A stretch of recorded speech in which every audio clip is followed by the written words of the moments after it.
मैं खाना गिरा बुत खाना बना, मैं खाना गिरा बुत खाना बना, बुत खाना पलट कर काबा बना, मैं खाना गिरा बुत खाना बना, बुत खाना पलट कर काबा बना, मुर्दत से उठा कर मुर्दों को परवाह दिया कमली वाले ने, बोलो ला इलाहा इल्लल्लाह, ला इलाहा इल्लल्लाह, ला इलाहा इल्लल्लाह।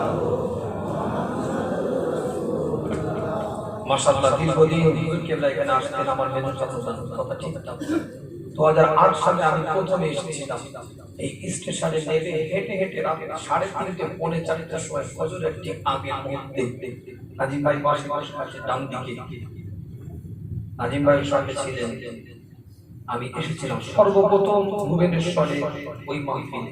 আমি তো অনেক অল্প বয়স, হুজুর কেবলার সাথে আমি এসেছি। তো আপনাদের সাথে একটা সম্পর্ক ছিল, আলাদা একটা মহাব্বত, দরদ, ভালোবাসা জড়িয়েছে। হুজুর আর আসবেন না, কিন্তু হুজুরের রুহানি দোয়া আসবে। কথা ঠিক, হুজুর আর আসবে না, কিন্তু হুজুরের রুহানি তাওয়াজ্জু আসবে, ফয়েজ আসবে। ভালোবাসার মানুষগুলোর সাথে হুজুর কেবলার একটা আলাদা আন্তরিক ভালোবাসার মানুষগুলোর সাথে হুজুরের একটা রুহানি তাওয়াজ্জুর সম্পর্ক লাগবে। হুজুর কেবলা কিছু তাবারাকাত কিছু শের পড়তেন, আমি ছোট্ট করে একটু পড়ে আলোচনা থেকে আগিয়ে যাব ইনশাআল্লাহ। আল্লাহ কবুল করেন, শুকর বলেন আমিন। জুড়ে বলা যাবে না আমিন? চিৎকার দিয়ে বলা যাবে না আমিন? हमारा दीनो मजहब आपका इश्क मोहब्बत है। পড়তেন না ভুলে গেলেন এক বছর। हमारा दीनो मजहब आपका इश्क मोहब्बत है, हमारा जिक्र है सल्ले अला, और फिक्र तसव्वुर उनकी सूरत का, दरूदे मुस्तफा से खुल गए बाग हकीकत का, दरूदे मुस्तफा से खुल गए बाग हकीकत का, हमारा जिक्र है सल्ले अला, और फिक्र तसव्वुर उनकी सूरत का, अल्लाहुम्मा सल्ले अला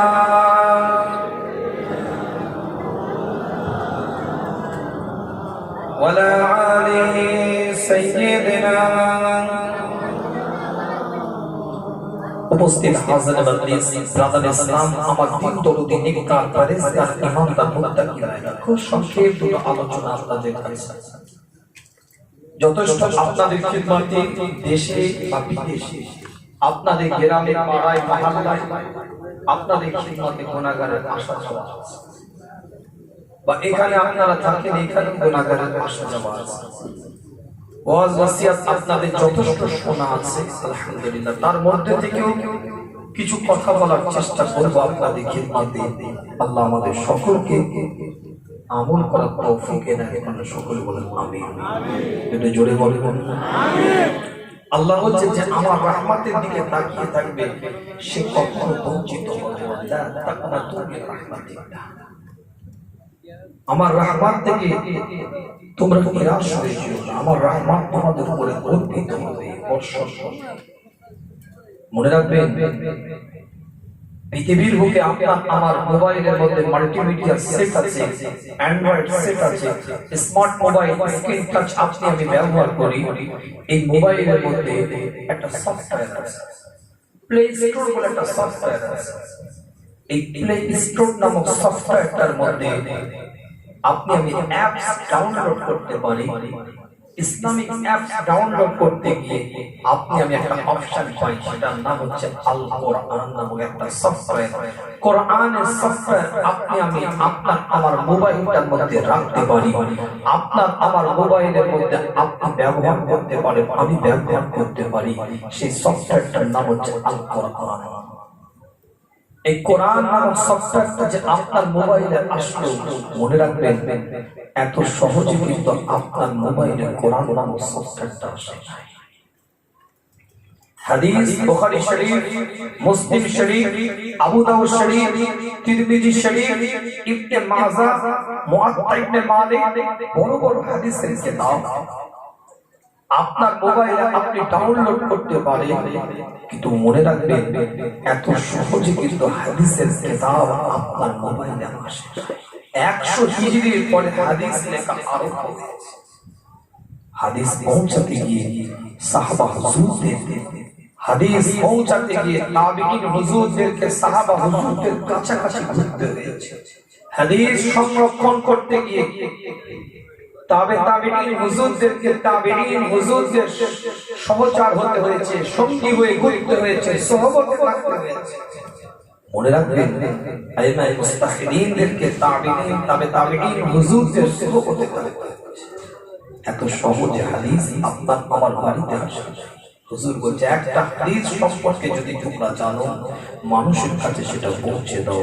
হুজুর এলান করে দিচ্ছে পরিষ্কার করে, এলানের ভাষায় আমার আল্লাহ পাক জানিয়ে দিচ্ছে নবী মুহাম্মদুর রাসূলুল্লাহ সাল্লাল্লাহু আলাইহি ওয়াসাল্লামকে জানিয়ে দিচ্ছে, নবী আপনি মানুষকে বলে দেন, মানুষকে জানিয়ে দেন, কুনতু খায়রা উম্মাতিন উখরিজাত লিন-নাস তা'মুরুনা বিল মারুফ ওয়া তানহাউনা আনিল মুনকার।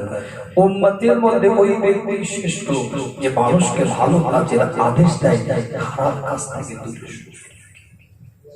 কিতাবটা বলে রাখেন, বনওয়াটি আলোচনা আপনাদের খিদমতে নয়, বনওয়াটি কথাবার্তা আপনাদের খিদমতে নয়, পরিষ্কার করে লেখা আছে ইমাম বুখারী রাহমাতুল্লাহ আলাইহি। বুখারী শরীফে যিনি লেখক ছিলেন ইসমাঈল বুখারী রাহমাতুল্লাহ আলাইহি, নৌকার উপরে সওয়ারি হয়ে যাচ্ছে।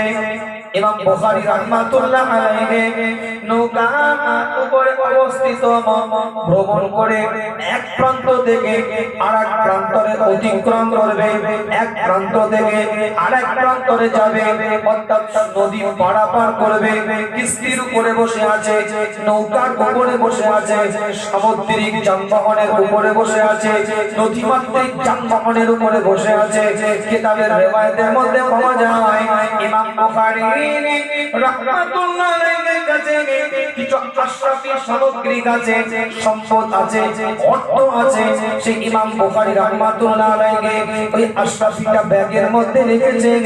আর ইমাম বুখারী রাহমাতুল্লাহ আলাইহির পাশে একটা দুষ্ট চরিত্রের মানুষ, দুষ্টু মেন্টালিটির মানুষ, দুষ্টু মানসিকতার মানুষ। ইমাম বুখারী রাহমাতুল্লাহ আলাইহি আশরাফিটা দেখার পরে চিৎকারে এলান করতে শুরু করে দেয়, আমার আশরাফির ব্যাগটা হারিয়ে গিয়েছে, আমার অর্থের ব্যাগটা হারিয়ে গিয়েছে, আমার সম্পদের ব্যাগটা আমি পাচ্ছি না। একটু কি আপনারা দেখবেন, একটু কি আপনারা তল্লাশি নেবেন, একটু কি আপনারা সার্চ করে দেখবেন কার কাছে আমার অর্থের ব্যাগটা আছে, কি আমার অর্থের ব্যাগটা নিল, কি আমার সম্পদের ব্যাগটা নিল, কি আমার আশরাফি ভরা ব্যাগটা আমার কাছ থেকে নিল। একটু কি আপনারা তল্লাশি করবেন, একটু কি সার্চ করে আপনারা দেখবেন। নৌকার মাঝি, নৌকার মালিক যিনি, তিনি গোটা নৌকার প্রত্যেকটা ব্যক্তির কাছে চলে যাবেন, এক একটা মানুষের কাছে গিয়ে তল্লাশি দিতে আরম্ভ করে দেয়, এক একটা মানুষের কাছে গিয়ে সার্চ করতে থাকে কার কাছে ওই ব্যক্তির আশরাফিটা পাওয়া যায়, কার কাছে ওই ব্যক্তির সম্পদটা পাওয়া যায়। তল্লাশি নিয়ে দেখে এমনকি ইমাম বুখারী রাহমাতুল্লাহ আলাইহির কাছে গিয়েছে।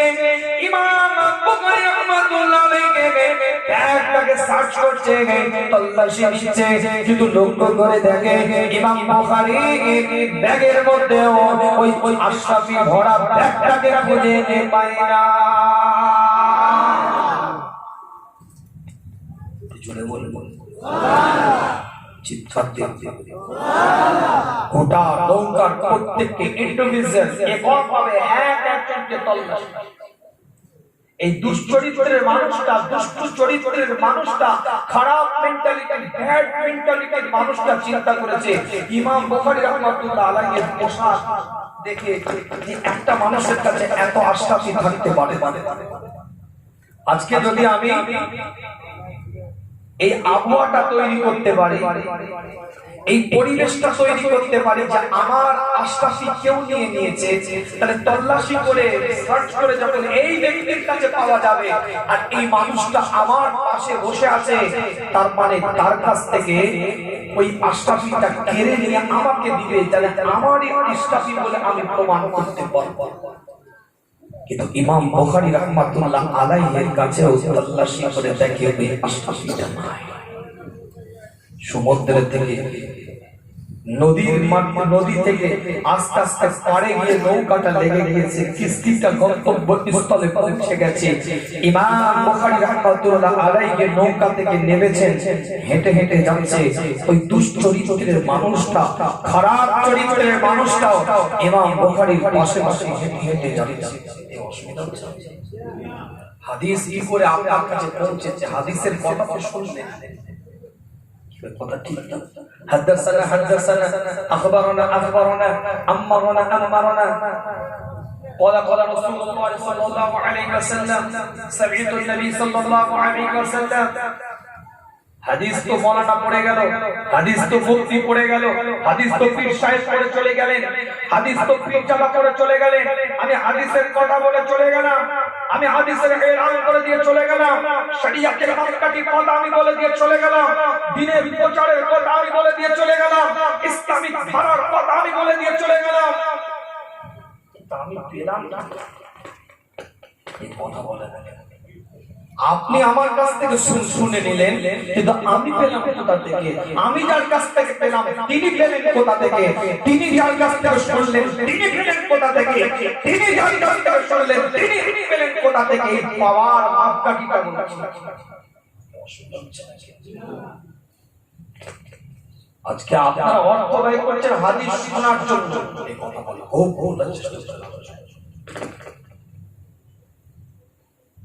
আজকে আপনার অর্থ ব্যয় করছেন হাদিস শোনার জন্য, সম্পদ ব্যয় করছেন হাদিস শোনার জন্য, কোরআন শোনার জন্য, মাসলা মাসাইল জানার জন্য, দিনকে চেনার জন্য, দিনকে বোঝার জন্য। আপনি আজকে সব কিছু বিলিয়ে দিয়েছেন, বিদেশে পড়ে আছেন, এই জায়গায় পড়ে আছেন দীর্ঘ বছরকে বছর, এখানে বসে কাজ কারবার করেছেন, কিন্তু এখনো পর্যন্ত কোরআনের দাওয়াতকে ভুলে যান নাই, শরীয়তের দাওয়াতকে ভুলে যান নাই, ইসলামের দাওয়াতকে ভুলে যান নাই, ইসলামের নীতি আদর্শের দাওয়াতকে ভুলে যান নাই। হাদিস শোনার জন্যই, কোরআনের আয়াত শোনার জন্যই, আলোচনার ব্যাখ্যা বোঝার জন্যই বড় বড় উলামা হাজরাতদেরকে নিয়ে আসেন। কিন্তু আমরা তো কারোর থেকে পেয়েছি, তিনারা তো কারোর থেকে পেয়েছেন, তিনারা তো আবার কারোর থেকে পেয়েছেন, কিন্তু আসলো কিভাবে? আপনারা অর্থ দিয়ে হাদিস শুনছেন, আর ইমাম বুখারী বলেছেন যখন পাড়ের মধ্যে লেগে গেছে নৌকাটা, দুশ্চরিত্রের মানুষটা বলছে আমি তো তোমার আশরাফি দেখে প্রচার করলাম, আমি তো তোমার সম্পদটা দেখে প্রচার করলাম, কোশ্চিন চালেও আমার কাছে কোনো টাকা ছিল না, অর্থ ছিল না, সম্পদ ছিল না, আমি চিন্তা করলাম তোমার আশরাফিকে যদি আমি প্রচার করতে পারি ওটা আমার হয়ে যাবে। কিন্তু তোমার কাছেও যখন তল্লাশি নেওয়া হলো, তোমার কাছেও যখন সার্চ করা হলো, ওই আশরাফি ভরা ব্যাগটা পেলাম না কেন? কোথায় গেল আশরাফি ভরা ব্যাগটা? কি করলে? এত কিছু খোঁজার পরও তোমার কাছে পেলাম না কেন? আমি তো নিজের চোখে দেখেছিলাম তোমার কাছে আশরাফি আছে। আল্লাহ নবী, আল্লাহ রাসূল নবী মুহাম্মদ রাসূলুল্লাহ সাল্লাল্লাহু আলাইহি ওয়াসাল্লামের সুন্নাতকে জিন্দা করার জন্য, সুন্নাতের নীতিটা নীতিটাকে আদর্শটাকে সমাজের বুকে প্রতিষ্ঠিত করার জন্য নিজের রাসূলের হুকুমটাকে সমাজের বুকে বাস্তবায়ন করার জন্য আল্লাহ নবী আল্লাহ রাসূলের এই নামটাকে মজবুতভাবে সমাজের বুকে প্রতিষ্ঠিত করার জন্য ইমাম বুখারী রাহমাতুল্লাহ আলাইহি ইসমাঈল বুখারী রাহমাতুল্লাহ আলাইহি জানিয়ে দেন, শুনো আমার কাছে আশরাফির ব্যাগটা ছিল, তুমি যখন আমাকে ইলজাম দিলে, তুমি যখন আমার সম্পর্কে খারাপ কথা বললে, যে তুমি যখন আমার সম্পর্কে খারাপ প্রসঙ্গ ক্রমে আনলে, অর্থাৎ আমার কাছে আশরাফির ব্যাগটা ছিল, নৌকার মাঝিরা যখন তল্লাশি নিল, যদি আমার কাছ থেকে ওই আশরাফি বড় ব্যাগটা পেয়ে যেত, সবাই মিলে বলতো ইমাম বুখারী আশরাফি চুরি করেছে, এই মানুষটা আশরাফি চুরি করেছে, টাকা চুরি করেছে, অর্থ চুরি করেছে, সম্পদ চুরি করেছে, আমার কাছ থেকে হয়তো তোমরা কেড়ে নিতে, পরবর্তীতে আমি প্রমাণ করে দিলাম যে ওই টাকাটা তোমাদের নয়, ওই টাকাটা অর্থটা সম্পদটা আশরাফিটা ওটা তোমার নয়, ওটা আমার সম্পদ, আমি গ্রহণ করছি, এটা আমি পরবর্তীতে প্রমাণ করে দিলাম ঠিকই, কিন্তু ওই কিছুক্ষণ সময়ের জন্য, কিছু টাইমের জন্য মানুষ আমাকে টাকা সম্পদ আশরাফি কারণ নিয়েছে, এই কিছু সময়ের জন্য ইলজাম ফেলে পরবর্তী প্রজন্ম আমার কাছ থেকে হাদিসটা নিতে একটু প্রশ্ন চিন্তিত করতে পারে যে এই মানুষটা ইলজাম পেয়েছে, তার কাছ থেকে হাদিস নেব না। তাই আমি ইমাম বুখারী নবীর সুন্নাতকে চিন্তা করার জন্য এই 6000 আশরাফির ব্যাগটা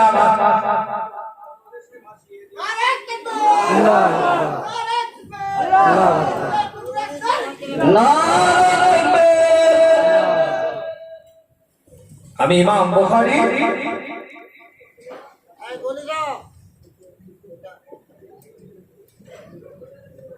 আজকে আমি ইমাম বুখারী রাহমাতুল্লাহ আলাইহি জানিয়ে দিচ্ছে, শোনো কি বলছে, সেটিং করে, ওটা ভালো সেটিং ছিল,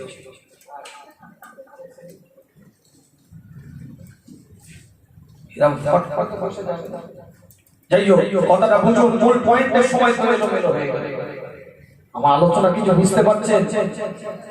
আমার সম্পদ, আমার টাকা, আমার আশরাফি আমি নিয়ে যাচ্ছি, কারোর ক্ষমতা ছিল না আমাকে ইলজাম প্রাপ্ত করবে, আমি ঠিকই প্রমাণ করে দিতাম ওটা আমার, ওটা তোমার নয়, কিন্তু কিছুক্ষণ সময়ের জন্য বলতো কিছু মানুষ যে এর কাছ থেকে যখন পাওয়া গেছে এই নিশ্চয়ই এনার কাছ থেকে চুরি করেছে, এই কথাটা শুনলে পরবর্তী প্রজন্ম যারা আমার কাছ থেকে হাদিসটা নিবে, হাদিসটা শুনবে, হাদিসের উপরে আমল করবে, তারা চিন্তা করবে এই ব্যক্তিটা একজন ইলজাম প্রাপ্ত, এই ব্যক্তিটা একজন ইলজাম পেয়েছে, অপরাধী, এই কিছুক্ষণের সময় এই কথাটা আমি বরদাস্ত করতে পারি না, তাই 6000 আশরাফি আমি সমুদ্রের তলদেশে ভাসিয়ে দিলাম, নবীর সুন্নাতকে স্পষ্টভাবে, পরিষ্কারভাবে, পরিপূর্ণভাবে মুস্তাফা সুন্নাত কিয়ামত পর্যন্ত টিকে থাকে, এই চিন্তায়, এই চিন্তায় আমি 6000 আশরাফিকে কুরবান করেছি। সুবহানাল্লাহ বলবেন না? সুবহানাল্লাহ চিৎকার দিয়ে বলা যাবে না, কলিজা দিয়ে বলা যাবে না। আলোচনা কিছু বুঝতে পারছে? একটা সুন্নাত যেন এদিক ওদিক না হয়, তাই এত বড় ডিসিশন কি মনে করছেন? 6000 আশরাফি মানে দুটো গোলাপ, তিনটে গোলাপি কামালে 2000 টাকা নোট গান্ধী মার্কা, ব্যবসাদার মানুষ তো দিয়ে বের করলেন, আরেক কাণ্ডে ঠেকিয়ে দেন, কাঁচা পয়সার ব্যবসা, আলহামদুলিল্লাহ আল্লাহ দে, মনে করলেন তিনটে মনে গোলাপি মার্কা, কথা বলে না, গান্ধী ছবি দিয়ে আছে, মহাত্মা গান্ধী, ওই গোলাপি মার্কা কিনতে 6000 টাকা খরচ। শুনে রেখে দেন, তৎকালীন যুগে 6000 আশরাফি মানে বর্তমানে কারেন্সি অনুযায়ী, বর্তমানে টাকার অ্যামাউন্ট অনুযায়ী তৎকালীন যুগে 6000 আশরাফি বর্তমান কারেন্সি হচ্ছে 6 কোটি টাকা। কি করেছে? 6 কোটি টাকা কি করেছে? কি করেছে? 6 কোটি টাকা কি করেছে? মিটিয়ে দিয়েছে, বিসর্জন করে দিয়েছে, পানির তলদেশে ভাসিয়ে দিয়েছে, একটাই উদ্দেশ্য নবীর সুন্নাতকে চিন্তা করার জন্য। আজকে দুঃখ লাগে, কষ্ট লাগে, বেদনা লাগে, আমি আলোচনায় টন্ড টাইপের করি, এটা আপনারা ভালো মতন জানেন। আমি একটু চাচা ছোড়া কথা বলতে পছন্দ করি।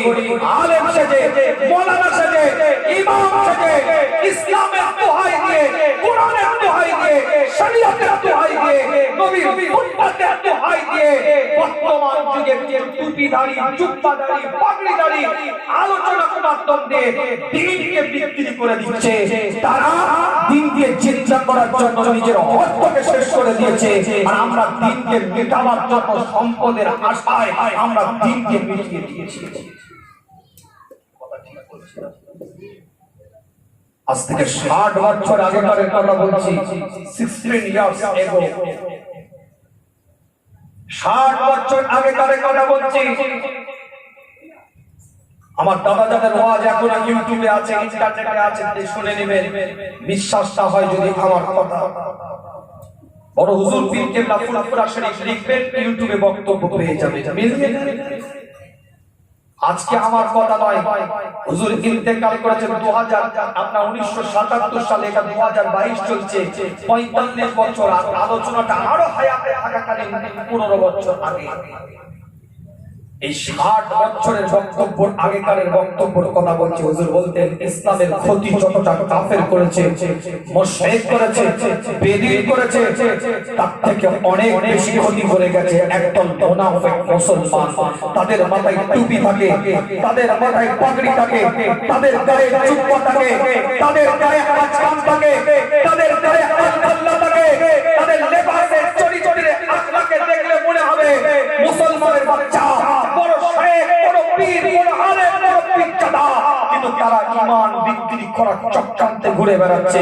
আলেম সেজে ইসলামের গলায় ছুরি চালাচ্ছে, মাওলানা সেজে ইসলামের গলায় ছুরি চালাচ্ছে, মুফতি সেজে ইসলামের গলায় ছুরি চালাচ্ছে, মুহাদ্দিস সেজে ইসলামের গলায় ছুরি চালাচ্ছে, পীর সাহেব সেজে ইসলামের গলায় ছুরি চালাচ্ছে। ইসলাম বিক্রি করার চক্রান্তে তারা ঘুরে বেড়াচ্ছে। কথা বোঝাতে পারছি কিছু? দুঃখ লাগে, কষ্ট লাগে, বেদনা লাগে। তো রমজান মাস চলে গেল, রমজান মাস চলে গেল, একটা ভুল নেবেন না, আমি স্পষ্ট কথা বলতে পছন্দ করি। সূরাতুল বাকারা 2 নম্বর সূরা 183 নম্বর আয়াত কোরআন জানিয়ে দিচ্ছে, ইয়া আইয়ুহাল্লাযীনা আমানু কুতিবা আলাইকুমুস সিয়াম কামা কুতিবা আলাল্লাযীনা মিন ক্বাবলিকুম লাআল্লাকুম তাত্তাকুন। একটা মাস রোজা রাখাকে আল্লাহ বাধ্যতামূলক করেছে। সূরাতুল বাকারা 185 নম্বর আয়াত, শাহরু রমাদানাল্লাযী উনজিলা ফীহিল কুরআন। আল্লাহ এলান করে দিয়েছে একাধিক জায়গায়, ওদিকে যাচ্ছি না, মূল পয়েন্টে কথাটা বলতে চাইছি। রমাদানকে সামনে রেখে বিভিন্ন জায়গায় দেখবেন ব্যানারে, পোস্টারে, সাইনবোর্ডে দেখেছি কি ইফতার পার্টি। এই কথা বলতে কষ্ট হচ্ছে, একটু ছুটি দিয়ে দেবো, হাফ টাইম চলে। ইফতার পার্টি মনে রাখবেন, স্পষ্ট কথা বলছি, ইফতার পার্টি কোন ইসলামিক ভাষা নয়। পার্টি বার্থডেতে হয়, পার্টি বাড়ি হয়, পার্টি নাট্যমঞ্চে হয়, পার্টি বিবাহের অনুষ্ঠানে হয়। ইফতার মজলিস নাম দিতে হবে, ইফতার মাহফিল নাম দিতে হবে। পার্টি কোন ইসলামিক ভাষা নয়। সম্প্রীতি, ভ্রাতৃত্ব, বাতাবরণের বাইরে আমি কথা বলবো না। সম্প্রীতি, ভ্রাতৃত্ব, বাতাবরণে থাকা অবস্থায় আমি কথা বলে যাচ্ছি আপনাদের খিদমতে। আপনি সম্প্রীতি দেখান, আপনি ভ্রাতৃত্ব দেখান, আপনি নৈতিক দায়িত্ব, আপনার কর্তব্য সর্বজাতের, সর্বধর্মের সমন্বয় ঐক্যের বন্ধন তৈরি করে ভালোবাসার বন্ধন আনা, এটা আপনার নৈতিক দায়িত্ব। তা বলে ভ্রাতৃত্ব মানে এটা নয় যে তার সাথে একসাথে ইফতার করতে হবে। ভ্রাতৃত্ব মানে এটা নয় যে তার সাথে একসাথে বলে চুলা চিলাতে হবে। আপনি দুপুরে খাবার দাওয়াত দেন রোজার পরে, আপনি রাতে ডিনারে দাওয়াত দেন, 52 রকম তরকারি করে খাওয়ান, ইসলাম আপনাকে বাধা দেয়নি। কিন্তু মনে রাখবেন, সাহরি কেবল মাত্র রোজাদারের জন্য, আর ইফতারটাও কেবল মাত্র রোজাদারের জন্য। আচ্ছা বলেন, বুকে হাত দিয়ে যে ব্যক্তি নামাজ পড়বে সেই তো উযু করবে? এই কথা বলা যে নামাজ পড়বে না মালখোর উঁচু করে ঘুরে বেড়াবে নাকি? যে নামাজ পড়বে সেই তো উযু করবে, যে নামাজ পড়বে সেই তো পবিত্র কাপড় পরবে। তাহলে যে রোজা রাখবে সেই তো ইফতার করবে। সারাদিন মুখে পানি নেয়, দাঁড়িয়ে পিশাব করে পেট ডাবা করে খেয়ে সাঁকি পর্যন্ত ডালা ভর্তি করে কথা বলা, আমার কথায় কথায় বুঝতে পারবে, পেট ডাবা করে খেয়ে সাঁকি পর্যন্ত ডালা ডালা ডালা মানে কোনে করেছি সব সারাদিন ধরে খেয়ে ডালা ভর্তি করে কাবাব মে হাড্ডি আবার বসে গেছে চুলাচ্ছি কথা বলা, কাবাব মে হাড্ডি বসে আবার আঁচ রাখছে। ইফতার রোজে রোজা রেখেছে আটটা, তার পাতে আর খাবার নেই, আঁচড়ে আঁচড়ে নিজে সাইড করে পুরো অ্যাডজাস্ট করে নিয়েছে। শশা, ছোলা, আপেল, লেবু, কলা, চিড়ে, মুরগি, এই কথা বলে না, কথা ঠিক বলছি। আলোচনা বোঝার চেষ্টা করে। ইফতার কেবলমাত্র রোজাদারের জন্য। আরে যে বিয়ে করবে সেই তো বাসন করবে নাকি?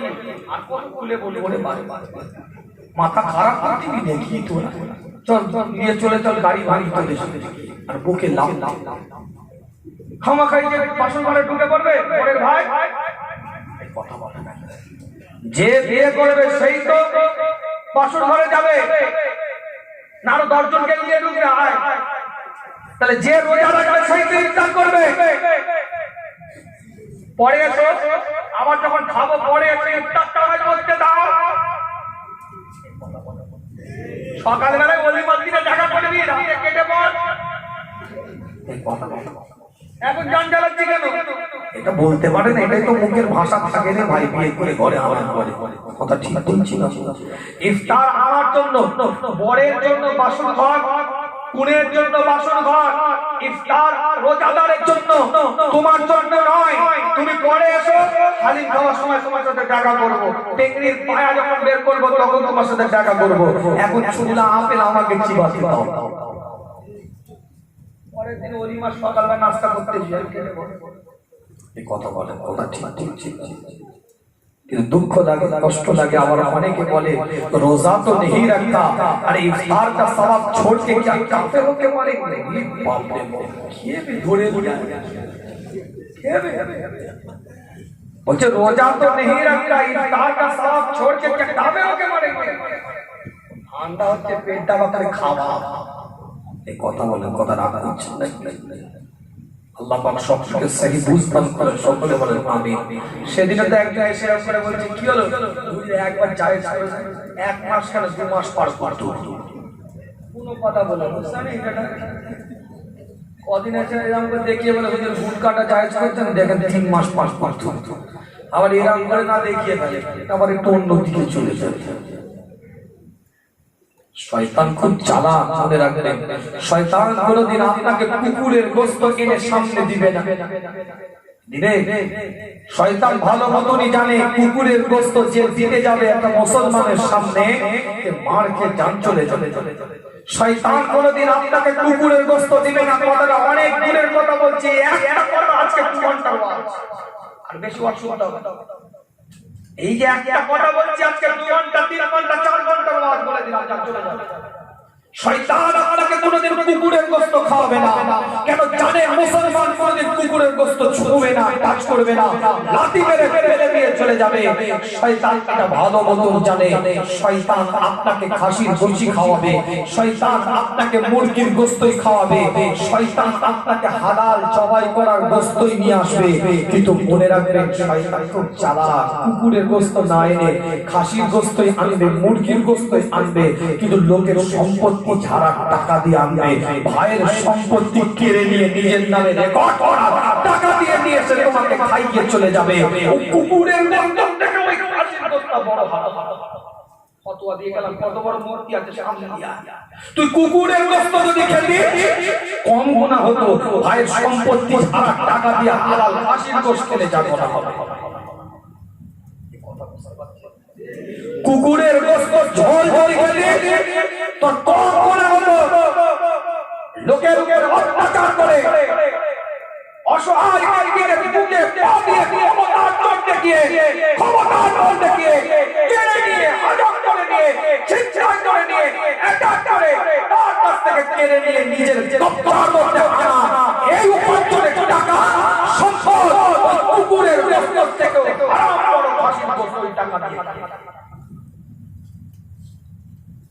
সহজ নয়। শরিয়াত ওই সন্দুকে ভরা নেই,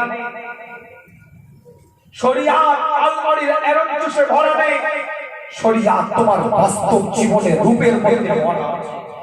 শরিয়াত তোমার ওই লকারের মধ্যে ভরা নেই, শরিয়াত তোমার চাল চলনের মধ্যে ভরা আছে, শরিয়াত তোমার আখলাক ব্যবহারের মধ্যে ভরা আছে, শরিয়াত তোমার কথাবার্তার মধ্যে ভরা আছে, শরিয়াত তোমার চাউনির মধ্যে ভরা আছে, শরিয়াত তোমার শোনার মধ্যে ভরা আছে, শরিয়াত তোমার দেখার মধ্যে ভরা আছে, শরিয়াত তোমার ভরার মধ্যে ভরা আছে, শরিয়াত তোমার চলার মধ্যে ভরা আছে, শরিয়াত এরম জুসের সন্দুকে ডয়ারের লকারের পাসওয়ার্ড দিয়ে ভরা নেই, শরিয়াত ওপেন হয়ে আছে, তোমার মাথা থেকে পা পর্যন্ত দেখলেই চেনা যাবে।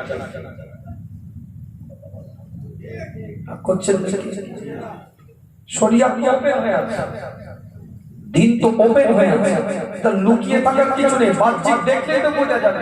তুমি চেন খুলে দাঁড়িয়ে পেশাব করছো, শরিয়াতের বাইরে ওপেন, তোমার ফর্মুলা বলছে মাঠের বাইরে, কথা বলা যায় না, ফর্মুলা বলছে মাঠের বাইরে। আচ্ছা, একটা উদাহরণ দিই আপনাদেরকে। আমরা প্রত্যেকেই জানি মোবাইলের নাম্বার, আমি গুনাহগার, আমাকে আপনি ফোন করলেন, আমার নাম্বারের এই একটা ফার্স্টে 45 আছে, এই 5-এর জায়গায় 6 হয়ে গেছে কিংবা 4 হয়ে গেছে, ফোনটা কি আমার কাছে যাবে? ফোনটা তো রং নাম্বারে চলে যাবে। কার কাছে যাবে? কার বউয়ের কাছে যেতে পারে, কার বোনের কাছে যেতে পারে, ঘুরে আবার ঘরে এসে বসতে পারে। কি ভাই, কথা ঠিক আছে? একটা নাম্বার যদি ডিসব্যালেন্স হয়ে যায়, স্লিপ হয়ে যায়, বাটন ভুলটিকা হয়ে যায়, স্ক্রিনে টাচটা যদি একটা এদিক ওদিক হয়ে যায়, যেমন স্লিপ হয়ে অন্য জায়গায় চলে যাবে, তোমার জীবনের একটা কর্ম যদি এদিক ওদিক হয়ে যায়, তুমিও স্লিপকে জাহান্নামে চলে যাবে। কথা কিছু বুঝতে পারছেন? শরিয়াত বাহ্যিকভাবে ঢুকে আছে তোমার আমার জীবনের মধ্যে। আল্লাহ কবুল করেন, সকলে বলেন আমিন। এই আবার তার সুবহানাল্লাহ বলেছে, মনে হচ্ছে তোমাকে ওয়াজিখানে বন্ধ করে দিবে। আল্লাহ পাক কবুল করেন, সকলে বলেন আমিন। আলোচনা বাড়াবো না, আগিয়ে যায়। কথার মধ্যে, বক্তব্যের মধ্যে সময় স্বল্পতা। দিন বুঝেন, শরিয়াত বুঝেন, ইসলাম বুঝেন, ইসলামের ধারা বোঝার চেষ্টা করেন। ওমান আহসানু কাওলাম মিম্মান দাআ ইলাল্লাহ।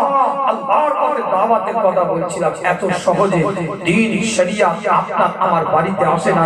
আজকে যে নোংরামি, আজকে যে ভণ্ডামি, আজকে যে শরিয়াতি কর্ম, ইফতারকে সামনে রেখে আজকে ইফতারের মজলিসে মেয়ে ছেলে বসে আছে, এই কথা বলা, আবার টুপি মাথায় দিয়ে, কি ভাই কথা ঠিক বলছি? টুপি মাথায় দিয়ে মেয়ে ছেলে বসে আছে, লজ্জা থাকে না? মুস্কান খান কর্ণাটকে একটা মহিলা ঈমানি দায়িত্ব হেজাব, এই হেজাব হেমা বুরকা তার ঈমানি ইউনিফর্ম, এই ইউনিফর্মটা রক্ষা করার জন্য এক কর্ণাটকের মুসকান খান আওয়াজ দিয়েছিল। মনে রাখবেন, ওদিকে আমি আলোচনায় যাব না। তার ঈমানি ইউনিফর্ম রক্ষা করার জন্য পুরুষদের ঈমানি ইউনিফর্ম হচ্ছে খেমা, পুরুষদের ঈমানি ইউনিফর্ম হচ্ছে টুপি, পুরুষদের ঈমানি ইউনিফর্ম হচ্ছে আপনার কি বলে জুব্বা। আজকে সেটাকে রক্ষা করার আমাদের দায়িত্ব আছে না? রাজনীতি যদি আমি করি, স্পষ্ট কথা বলছি, রাজনীতি যদি আমি করি, আমাকে নিয়ে রাজনীতি করুন, আমাকে নিয়ে ঝান্ডা ধরান, আমাকে নিয়ে ব্যানার লাগান, আমাকে নিয়ে গিয়ে আপনি ব্যানার লাগিয়ে মিটিং মিছিল করুন, আমি রাজনীতি করছি, আমাকে নিয়ে রাজনীতি করুন। আমার ধর্মকে নিয়ে রাজনীতি করার অধিকার আপনাকে কেউ দেয়নি, আমার টুপিকে নিয়ে রাজনীতি করার অধিকার আপনাকে কেউ দেয়নি, আমার পাগড়িকে নিয়ে রাজনীতি করার অধিকার আপনাকে কেউ দেয়নি। আমি রাজনীতি করছি, আমার গলা ধরে আপনি রাজনীতি করুন, আমার কোনো বিরোধী করার জায়গা নেই, কিন্তু আমার ধর্মকে নিয়ে রাজনীতি করতে আসবেন না। ধর্ম আমার রাজনীতির জায়গা নয়, আমি রাজনীতির জায়গা হতে পারি।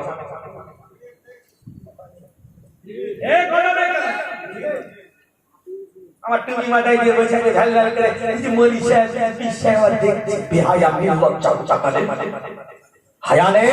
তোমার নবীর সুন্নাহ একটা মহিলার মাথা লজ্জা লাগে না? ইমাম বুখারী সুন্নাহকে চিন্তা করার জন্য কি পয়েন্টে আলোচনা করছি বোঝার চেষ্টা করো। 6000 আশপাশি বিলিয়ে দিল, আর তুমি নিজের ইসলামকে ধ্বংস করার জন্য অর্থের দলে ঘুরে বেড়াচ্ছ। হ্যাঁ, এই কথা বলে না কেন? কথা বুঝুন, দিন বুঝুন, ইসলাম বুঝুন, শরীয়তের মাপকাঠি বুঝুন। ভক্তিত্বের কথা আমি এখানে বলিনি। ভক্তিত্বের জায়গাটা গভীর, ভক্তিত্বের জায়গাটা পরিষ্কার, মানবতার জায়গাটা পরিষ্কার। আল্লাহ নবী আল্লাহ রাসূল সাহাবায়ে মামুজুরদের সাথে আলোচনা করে, সাহাবায়ে মামুজুরদের সাথে কথাবার্তা বলতে থাকে। হুজুরের দরবারে কিছু যুদ্ধের ময়দানে পরাজিত ব্যক্তিরা এসেছে, যারা পরাজয় হওয়ার পরে বন্দী হয়েছিল, পরাজিত হওয়ার পরে বন্দী হয়েছিল। আল্লাহ নবী মুহাম্মদুর রাসূলুল্লাহ সাল্লাল্লাহু আলাইহি ওয়াসাল্লামের দরবারে পরাজিত হওয়ার পরে হুজুরের দরবারে এসেছে, তাদেরকে পাকড়াও করে নিয়ে আসা হয়েছে। আল্লাহ নবী আল্লাহ রাসূল এলান করে দেয়, সরকারে কোরআন এলান করে দেয়, মদিনার দলাল এলান করে দেয়। সাহাবায়ে মামুজুরদের দিকে লক্ষ্য করে, সাহাবায়ে মামুজুরদের দিকে তাকিয়ে আল্লাহ নবী আল্লাহ রাসূল এলান করে দেয় যে আজকে যে রুটির খামির আছে, এই রুটির খামির দিয়ে যদি রুটি তৈরি করা হয়, আর সেই রুটিটা যদি সবাই নেয়, সেই রুটিটা যদি সবাই খায়, তাহলে সবারই ভাগে পড়বে না। কিছু মানুষ খেয়ে থাকবে, কিছু না মানুষ ক্ষুধার্ত অবস্থায় না খেয়ে থাকবে। আল্লাহ নবী নবী মুহাম্মদুর রাসূলুল্লাহ সাল্লাল্লাহু আলাইহি ওয়াসাল্লাম জানিয়ে দেয়, না না না, আজকে আমার সাহাবারা কেউ তোমরা রাতে রুটি খাবে না, সবাই খেজুরকে কাটিয়ে দাও। আর যুদ্ধের থেকে যাদেরকে পরাজিত অবস্থায় পাকড়াও করে নিয়ে এসেছো, ধরে নিয়ে এসেছো, এক একটা মেহমানদেরকে রুটি খাইয়ে তাদের মেহমানদারি করতে থাকো। সুবহানাল্লাহ। 1 ঘন্টা আগে পেলে 10 থেকে 10 জন আলাদা কথা, 1 ঘন্টা, কিন্তু 1 ঘন্টা পরে ফয়সালা হয়ে গেছে। হুজুর বলছে আর তোমাদের প্রতিদ্বন্দ্বী হয়, এখন তোমার শেষ করবো, পড়া শেষ আছে, শেষ করবো না, তার আগে শেষ করবো আমি, আগে শেষ হয়ে যাবে, তার আগে শেষ। আল্লাহ পাক কবুল করুন, সবচেয়ে বলে আমিন। খুব ফাস্ট আলোচনা আপনাদের খেদমতে, আলোচনাতে একটার পর একটা আনতে চেয়েছিলাম, এক একটা আয়াত তুলে কথা বলতে চেয়েছিলাম, সময় স্বল্পতা, তারপরেও আপনারা ভালোবাসেন, দুটো কথা আপনাদের খেদমতে বলে যায়, দুটো আলোচনা আপনাদের খেদমতে করে যায়। 1 ঘন্টা আগে বলছে প্রতিদ্বন্দ্বী, 1 ঘন্টা পরে যখন ওটা ফয়সালা হয়ে গেছে, হুজুর বলছেন হ্যাঁ তোমরা খেজুর খেও না, তোমরা খেজুর খাও, তাদেরকে রুটি খাওয়াতে থাকো। কিতাবটা খুলে দেখেন, তুরস্কের বুকে যখন অপরাধী, তুরস্কের বুকে যখন বিভিন্ন ভাবে কোরআনের দাওয়াতের কাজ চলছে, যে কোরআনের দাওয়াতের কথা বলছিলাম, যে কোরআনের কথা আপনাদেরকে তোমাদের কথা আলোচনা রাখছিলাম, এক একটা কোরআনের ইবারত এসেছে, এত সহজে নয়, এক একটা হাদিসের পয়েন্ট এসেছে, এত সহজে নয়, এক একটা আপনি মোবাইলের মধ্যে সফটওয়্যার ডাউনলোড করেছেন, এত সহজে নয়, আজকে শেয়ার করছেন, পৌঁছে যাচ্ছে হোয়াটসঅ্যাপের মাধ্যমে, ইন্টারনেটের সোশ্যাল মিডিয়ার মাধ্যম দিয়ে, ফেসবুকের মধ্যে প্রচার হয়ে যাচ্ছে, ভাইরাল হয়ে যাচ্ছে। কিন্তু সাইদ নুরসি এমন কোন মানুষ নয়, বিখ্যাত তুরস্কের একজন দায়ী ছিলেন সাইদ নুরসি। কিতাবটা খুলে দেখেন, তার জীবন চরিত্রের মধ্যে পাওয়া যায় সাইদ নুরসিকে যখন ওই রকম অবস্থা জেলখানার মধ্যে রাশিয়ার সরকার, রাশিয়ার মেজররা যখন বলে দিল জেলখানার মধ্যে সাইদ নুরসি ওই অবস্থায়, ওই স্থানে জেলখানার মধ্যে থাকে, সাইদ নুরসি টিফিন খানা করে খাবার নিয়ে আসে তার কাছে, এক একটা বাড়ি থেকে টিফিন খানা করে খাবার নিয়ে আসে। সাইদ নুরসি কিতাব দিতে থাকে, সাইদ নুরসি কোরআনের দাওয়াত দিতে থাকে, সাইদ নুরসি কোরআনের দাওয়াত দিতে থাকে, কোরআনের দাওয়াত বন্ধ হয় না। সাইদ নুরসি তুরস্কের বুকে তুর্কি আশাসনে যখন কোরআনের দাওয়াতটা দিতে আরম্ভ করলেন, তাকে বন্ধ করবে বলে জেলখানার মধ্যে বন্দী করে দিয়েছে। কিন্তু সাইদ নুরসি ওই কোরআনের দাওয়াতের কাজ, হাদিসের দাওয়াতের কাজ, নবীর সুন্নাতকে চিন্তা করার কাজ তখনও পর্যন্ত চালিয়ে যাচ্ছে। কাগজের দিকে টিফিন খানার তলার মধ্যে চিপকে দিত, যার বাড়িতে খাবার আসতো তার কাছে পৌঁছে যেত। বাড়ির মেয়েগুলো সেই কিতাবটা, সেই লেখা থেকে কপি করে আরেকটা বাড়িতে পৌঁছে দিত, সেও কপি করে আরেকটা বাড়িতে পৌঁছে দিত। একদিনে একটা বাড়িতে কোরআনের দাওয়াত পৌঁছে যেত।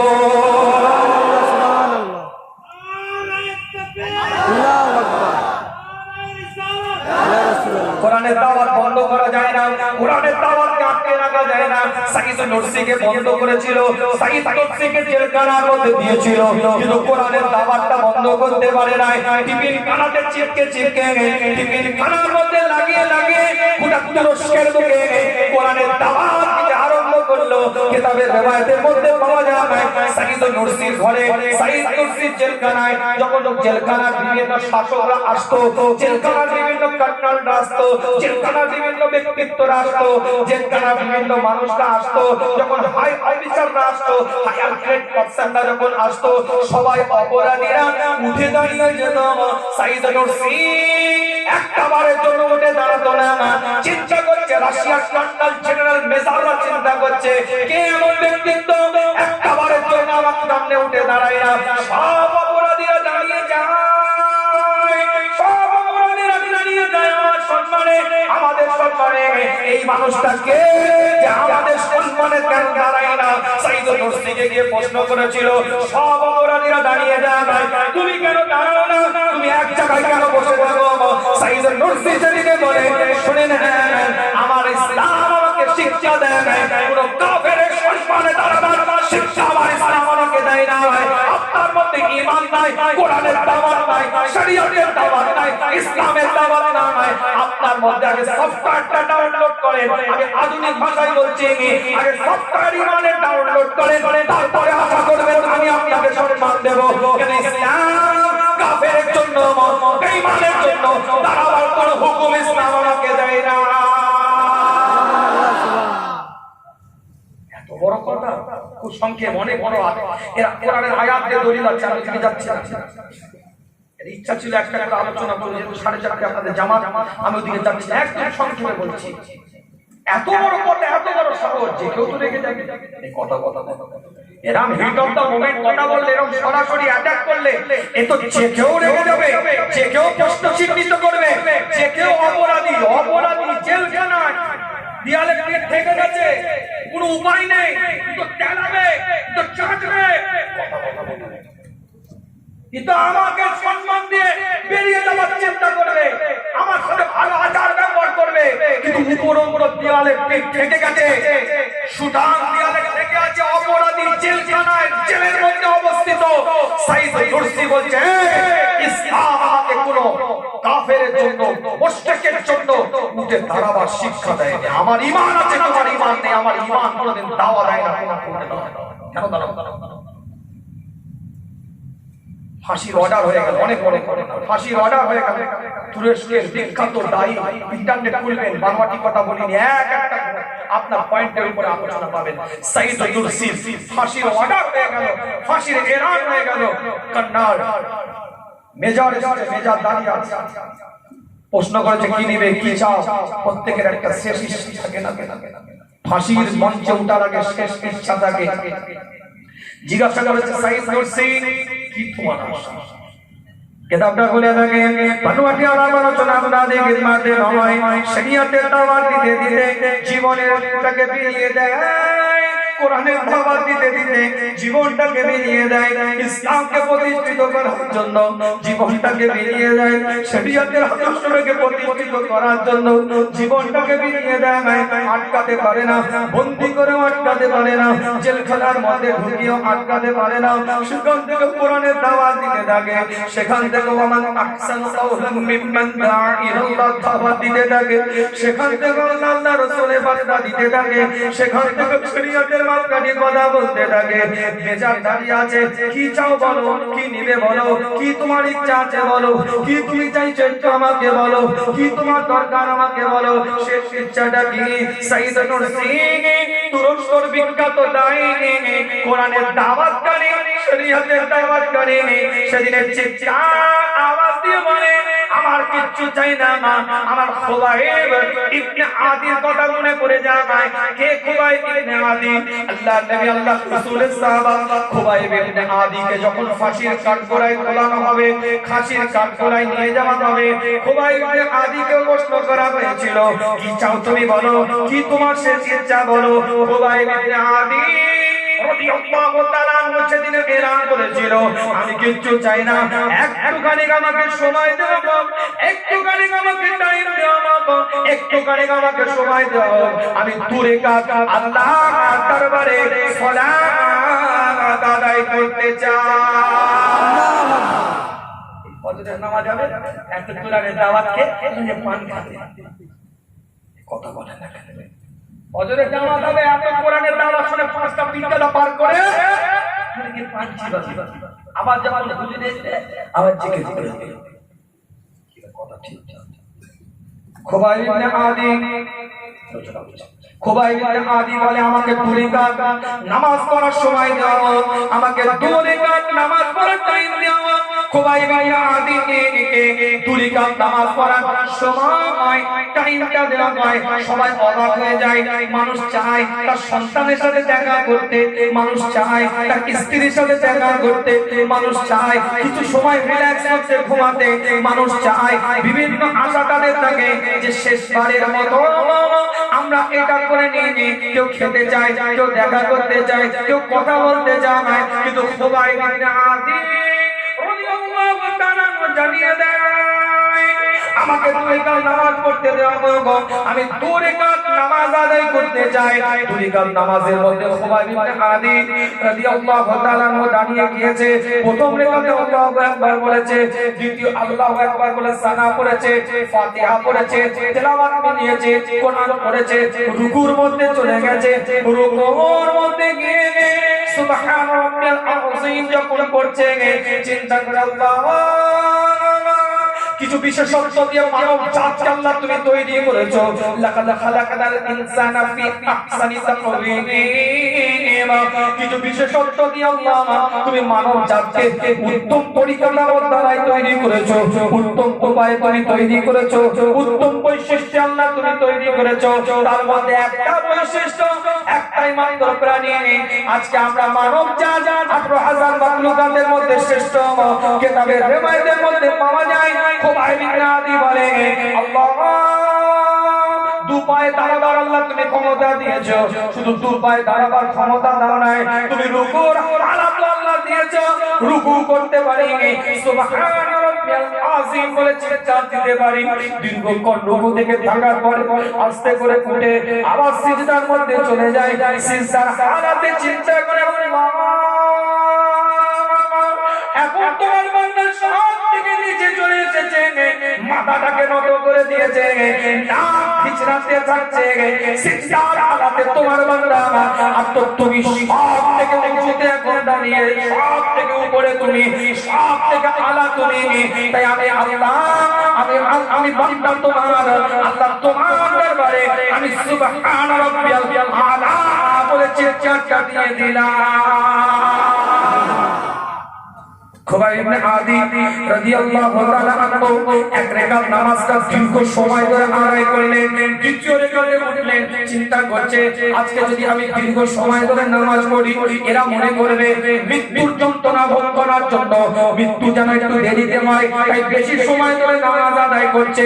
তাই খুবাইব ইবনে আদি রাদিয়াল্লাহু তাআলা দ্বিতীয় রাকাতটা খুব তাড়াতাড়ি পড়লেন, সালামটা ফেরালেন, আসসালামু আলাইকুম, আসসালামু আলাইকুম ওয়া রাহমাতুল্লাহ, আসসালামু আলাইকুম ওয়া রাহমাতুল্লাহ। সালামটা ফেরাবার পরে তৎকালীন যুগের কাজী, তৎকালীন যুগের মানুষ জিজ্ঞাসা করে, এই খুবাইব ইবনে আদি কি ব্যাপার, তুমি কেন প্রথম রাকাতটা তাড়াতাড়ি করে আদায় করলে, আর দ্বিতীয় রাকাতটা কেন তুমি তাড়াতাড়ি আদায় করলে? বলে শোনো, আজকে যদি আমি বেশিক্ষণ নামাজ তো পড়তেই মন চাইছে আমার, কিন্তু দীর্ঘক্ষণ যদি নামাজ পড়ি সমাজের মানুষ বলবে, এলাকার মানুষ বলবে, তোমরা বলবে যে আমি আল্লাহর জন্য দীর্ঘ সময় নামাজ পড়ি নাই, মৃত্যু থেকে বেশিক্ষণ বেঁচে থাকার জন্য নামাজ পড়ছি না। আমি খুবাইব ইবনে আদি আল্লাহর কাছে আগে যেতে পছন্দ করি।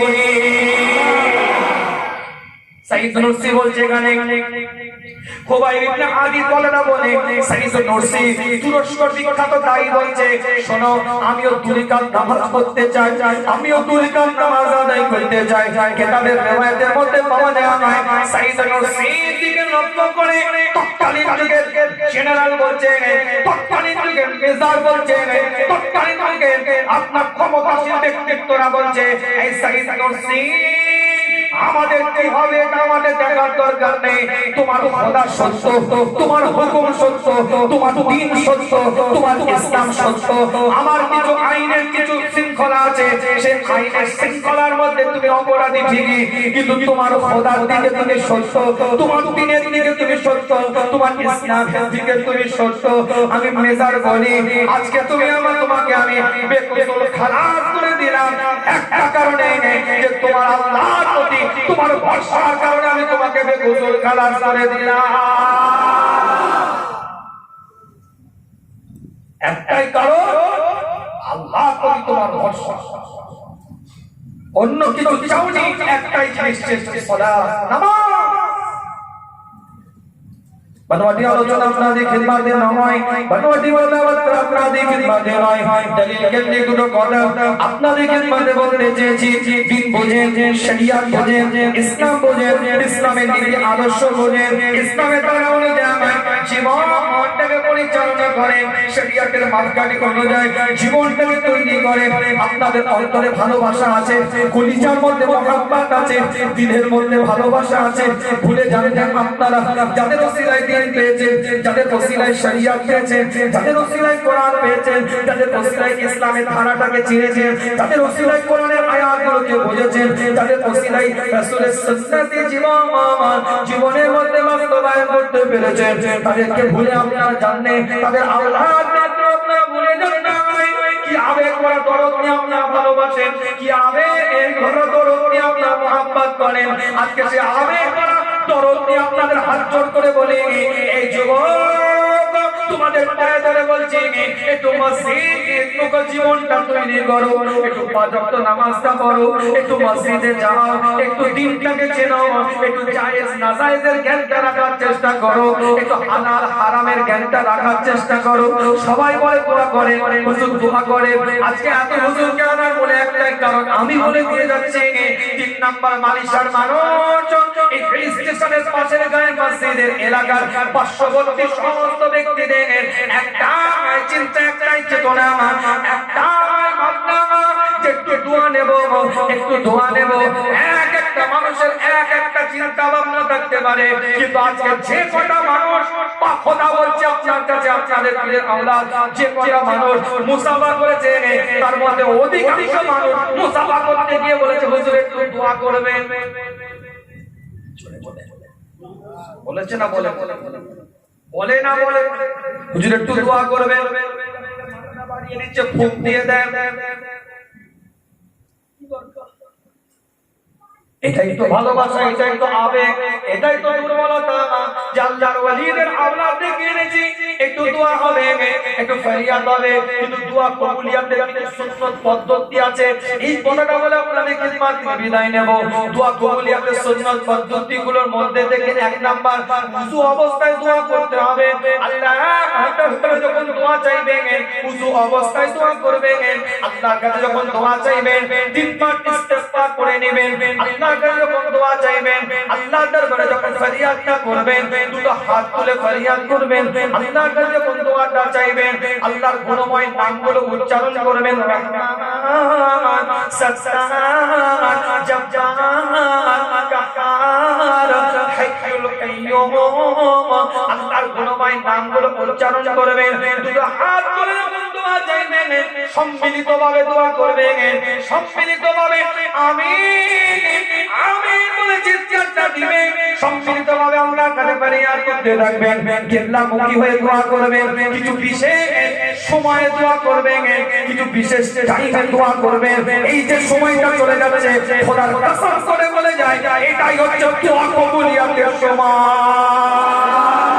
এই সময় আল্লাহ রাব্বুল আলামিনের দরবারে খোদা কসম করে বলে যায়, আল্লাহ রাব্বুল জানাই যে দোয়া চাওয়া হয় সেই দোয়া আল্লাহ কবুল করে নেয়।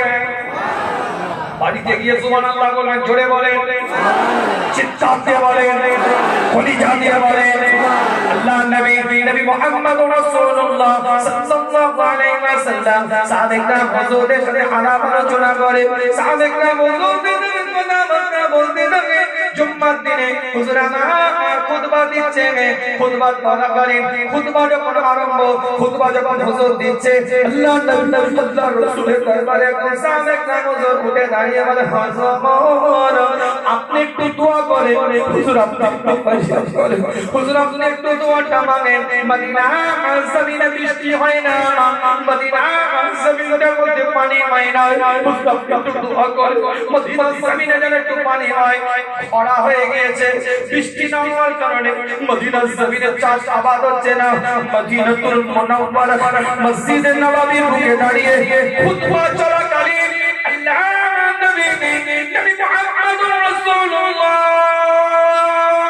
সাল্লাল্লাহু আলাইহি ওয়াসাল্লাম জানিয়ে দেয়, দুটো হাত তুলে আল্লাহর কাছে ফরিয়াদ করতে আরম্ভ করে, দুটো হাত তুলে আল্লাহর কাছে দোয়া মানতে আরম্ভ করে দেয়। আল্লাহ নবী দোয়া চাওয়ার সঙ্গে সঙ্গে মদিনাতুল মুনাওয়ারার বুকে পানি বৃষ্টি আরম্ভ হয়ে যায়।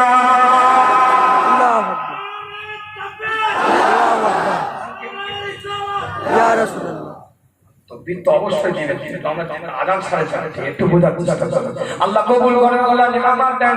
একটুখানি বলে দিই শেষ পয়েন্টটা, দ্বিতীয় জুম্মাতে এসে পরের জুম্মাতে জয় সাহাবা হুজুর দাঁড়িয়ে আছে, আল্লাহ নবী আল্লাহ রাসূল খুতবা দিচ্ছে, হুজুরের সামনে দাঁড়িয়ে ওই সাহাবায়ে কেরাম হুজুর বলে, ইয়া রাসূলুল্লাহ ইয়া হাবিবাল্লাহ হুজুর আপনি একটু দোয়া করেন, এত পানি আরম্ভ হয়ে গিয়েছে, মদিনার জমিনে এবার বন্যা আরম্ভ হয়ে যাবে, এত বৃষ্টি মদিনার জমিন এবার ভেসে যাবে। মদিনাতুল মুনাওয়ারায় মদিনা শরীফে দাঁড়িয়ে মসজিদে নববীতে হুজুর দ্বিতীয় পরের জুম্মাতে দুটো হাত তুলে ফরিয়াদ করলেন, মদিনার জমিনটাকে আল্লাহ বৃষ্টি মুক্ত করে রাখো, মদিনাতুল মুনাওয়ারাটাকে মদিনা শরীফটাকে আল্লাহ তুমি বৃষ্টি মুক্ত করো, আর পার্শ্ববর্তী এলাকায় তুমি পানি দাও। কবুল করে নিয়েছেন। মদিনাতুল মুনাওয়ারা নীল আকাশ দেখা দিয়েছিল, পার্শ্ববর্তী এলাকা বৃষ্টি আর পানি আজাদ হবে। বিদায় নিন, গুনাহগারের জন্য দোয়া করবেন। ওয়া আখিরু দাওয়ানা আলহামদুলিল্লাহ।